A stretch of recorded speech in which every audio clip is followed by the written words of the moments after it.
this. Do you hear me? With Unico Williams. That's right. It's your boy coming at you on a post-election Wednesday. Got the results in.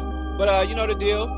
Unico Williams on YouTube. Please make sure that you like and subscribe. I appreciate when you do that. Unico Williams on YouTube. You can catch all the latest news and entertainment, everything that's going on in the world, all of that, all of the above.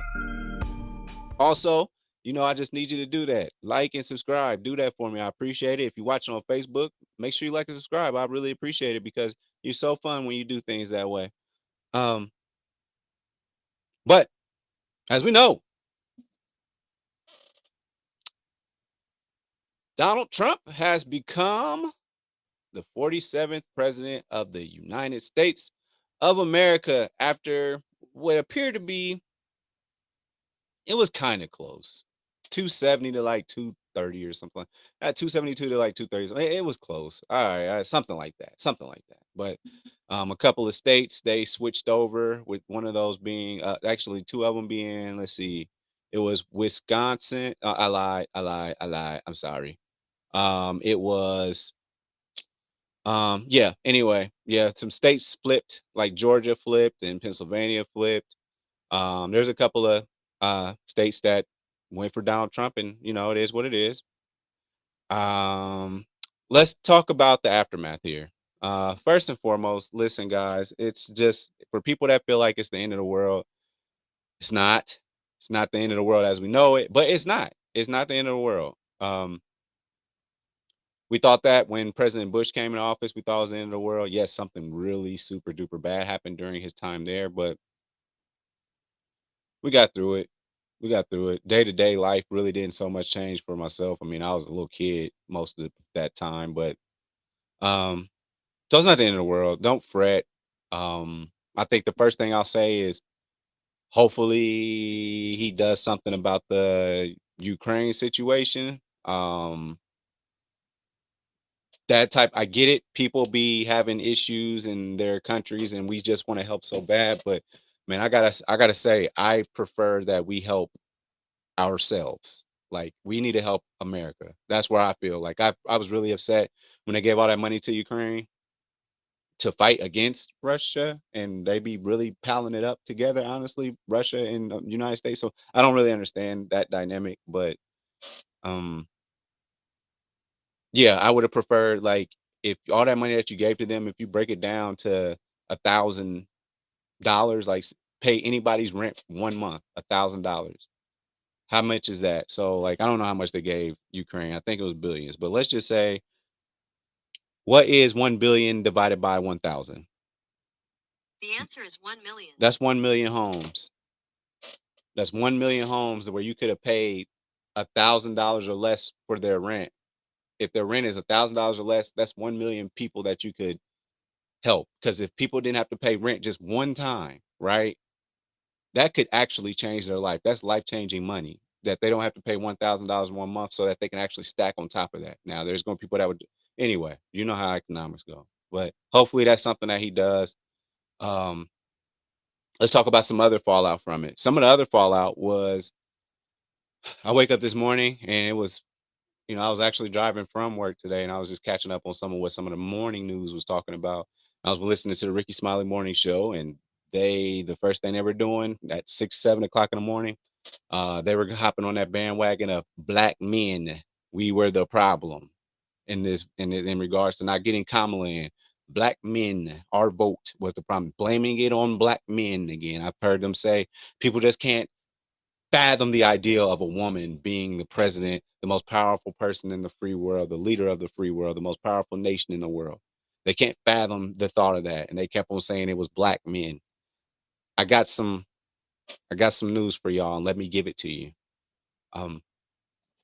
So when it comes to white males, and this is at people that voted, when it comes to, hold on, dude, this is insane. Okay, so let's break it down. White men voted 59% in favor of Trump, and 53% of white women voted for Trump. In the black community, Only 24% of black men that voted for Trump, and only 9% of black women voted for Trump. So for Kamala, black men, 74% of black voters, black male voters voted for Kamala. 74%. They're saying it's our fault again, right? Black men. We're always the punching bag, aren't we? And 89% of black women voted for Kamala. Now, here's a very interesting dynamic here. This is interesting to me based off of the hate and the rhetoric that has been spewed upon us in the last 8 years about people in our country and people coming to our country, immigration, things like that. So you'll be surprised to know that, or maybe not, maybe you're not surprised to know, but 47% of Latino males or Hispanic or Latino males, men, voted for Trump. 47%, almost half of that dynamic voted for Donald Trump. 38% of Latino or Hispanic women voted for Donald Trump.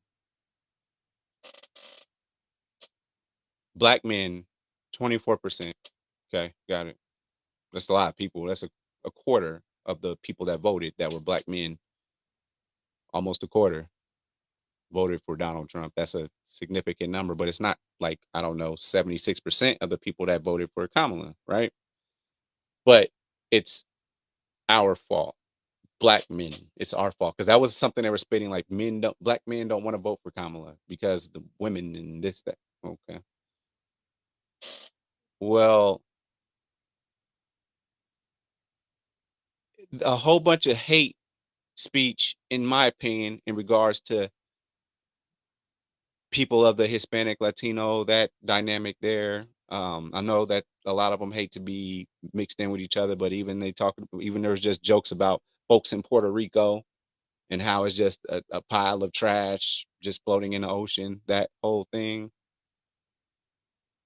that wasn't cool, right? But, you know, saying that these people that come to our country are a lot of bad things, criminals, R words, and gangsters and all this type of stuff, there's that hatred has been spewed against those people, I want to say, more than anybody. And for 47% of the Latino Hispanic vote from men came went towards Donald Trump is very surprising to me. Because if somebody's sitting around here basically acting as if my group of people that I identify with, that we're nothing, we're less than, I'd have a problem with that, and you'll be the last person I vote for, because you clearly don't see highly of me, and I'm not somebody that you even want to be here. So I'd have that issue. So again, black men, don't sit up here and be mad about this. I don't even want to make it a black and white thing, but that's the first thing. As soon as you turn on anything this morning, all they want to do is talk about black men and how we didn't step up and do this. No, there's a dynamic, and I guess that's the majority of the United States. The white man and the white woman, they both, in both demographics, 53% of white women. It was almost split in half. I get it. But 59% of men, white men, which is the majority, I believe that they are the majority of people that can vote. Now they did say that there was a percentage of people that didn't vote in the minority aspect of things that were eligible to vote. I think those numbers were low. I'm not sure, but again, that's the dynamics. That's what we're working with right now, right? So, not the black man's fault. Just relax, man. Everybody can't wait to say it was us. But um, what we need to do now, going forward, what we need to do now, in my humble opinion, at the end of the day, none of us are ever. I'll put it like this: a very small percentage of us in America, from today until 4 years from now, no matter who won, Kamala or Donald, we probably weren't going to talk to him face to face. We weren't going to have a one on one ever with Donald Trump. or with Kamala. But I know who you can have a face to face with: your governor, people in the Senate, like in your state Senate and stuff like that. You can talk to them. You can set up appointments to like go talk to them. You can walk into the courthouse and might watch them, or their state building or whatever, and like they'll be having a coffee in the lobby and you can talk to them. Take it even deeper than that. You can go to your city hall and set up appointments to talk to the mayor. You can set up appointments to talk to the person that is representing your district.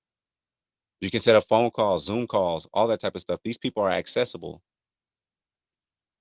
Does Donald Trump care about all the roundabouts, or that there should be more roundabouts in our city, or maybe there should be more stop signs, four-way stops? I don't know. Whatever. I like roundabouts, but people just don't know how to use them yet. But I feel like we need more roundabouts. Is Donald Trump or Kamala going to do anything about that? No. It's the people that you see every single day, the people that you actually have access to. You're not going to have access to Kamala or Donald. You're going to have access to the people where you can just walk into the building, sign a piece of paper, and say that I'd like to meet with the mayor. You can go to city council meetings and air out your grievances. We can't go to a White House meeting and be like, hey, man, listen, it's not enough production facilities in my area. What plans are there to bring in more business so that people can have decent paying jobs? There's what can we bring in? There's plenty of land around here. It's all these cornfields and all that, but can we build something to where people can make money all throughout the year, opposed to just this one small group of people making all the money just for growing corn and doing that type of stuff? Like where can we do something to give people jobs? That's at the local level, right? So just think about it in that way. Yes, that all that stuff that's going on might be taxing more and all that type of stuff. Sometimes a lot of people don't feel it. There are going to be people that will feel any type of adjustments that are made. But a lot of day-to-day folk aren't really gonna feel it. Like if you cool with making $700 a week, then and you know that you're getting that $700 a week, you know that's how you're gonna survive. You probably ain't even paying attention to what's being taken out of the check. You're just good knowing that you got that amount of money consistently and it's coming, right? If you're good with that, you're good with that. But it's a lot of people won't notice any type of different changes of the stuff that they do up top. Now, the police and immunity. Yeah, okay. Trump can do qualified immunity, take away all that stuff that doesn't protect the police from just shooting people willy nilly. He can take that away, but the thing is, he doesn't do the hiring for police officers in your city. Someone, a representative in your city, sheriff or whoever it may be, or the police, the chief of police, whoever it is, these people that you can talk to, you can hold them accountable for who they hire. So when things go awry, you can put them to the fire and be like, hey, you hired this person. So you're held accountable to it. We want you to hire people of high moral standing. We want you to hire people that know how to deal with different situations, know how to de escalate. We want people that don't want to come. We want you to hire people in our city to come in here to try and make things better and not make things worse. Yes, people do commit crimes. We also want to make sure that we can go back and look at why these people are committing crimes and get people in office that will look at those type of things. Some people have addictions. Some people have like, so instead of building, which I've noticed that in my area, they, instead of the jail, like they're building a addictions and a rehab center for people, because people don't need to go to jail all the time. If itching and got the there's something going on with me that still makes me have an addiction, and I need help with that. And a lot of people need help with that. But you lock somebody for 5 years, that is not going to take the craving away from them wanting. I've seen people get out of jail after long stints and still get back on doing drugs. People even like the people that's like, drunks, or the people that's always in there every now and then for shoplifting or whatever, for stealing. They all know that they're drunks, or they know that they're addicts, and they sit in there for 30 to 90 days and they get back out and they just back on it. Just because they didn't have it anymore from 30 to 90 days doesn't mean that it's gone away. Just because you're not doing it doesn't mean the addiction is gone, right? But once you have access to it, temptation, all that plays in build the rehab centers. Tell your local people like, yo, drugs are a problem. Can we get people in a rehab instead of sending them to jail? um, people that are willing to change the community that you live in and create opportunities for the people in your community. That's the real purpose of voting. Again, yes, there might be some wars and stuff. That's for them people up top, and it is what it is. We got an army for that. We got all that, and they're gonna do what they do. But it's about you on a local level. If the government is trying to do something to your state and you don't like it, you can reach out to the leaders of your state, because let's not forget, states are, in a sense, they operate independently for the most part, right? So if your state doesn't like something, your leaders can fight against the government, the higher ups, in order to make sure things are good for your area. So just keep that in mind. And also, let's do this, because it's time for a changing of the guard. Why do I say that? Changing of the guard in regards to the leaders in our community.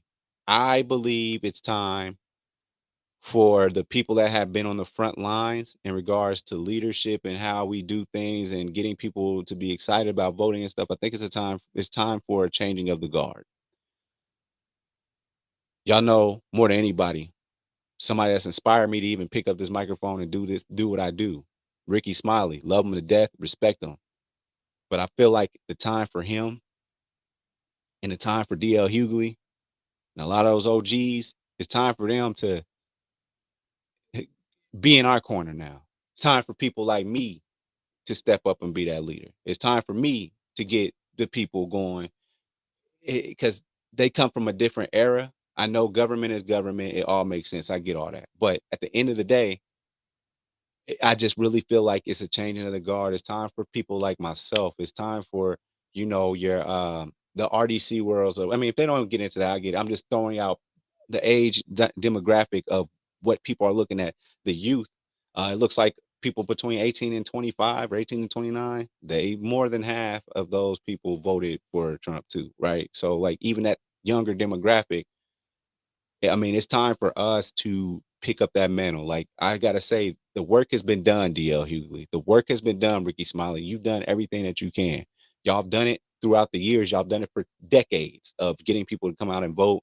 And but it's time for us to pick up the slack and y'all guide us and how to do it. Like this is what we did during that Bush election. This is what we did when Biden got in. This is what we did. This is what worked. This what didn't. And give it to us and let us be that voice, and we can step up and be the leaders that we need to be. Because I really do feel like a change is coming. Donald Trump is like 78 right now. He'll be 82.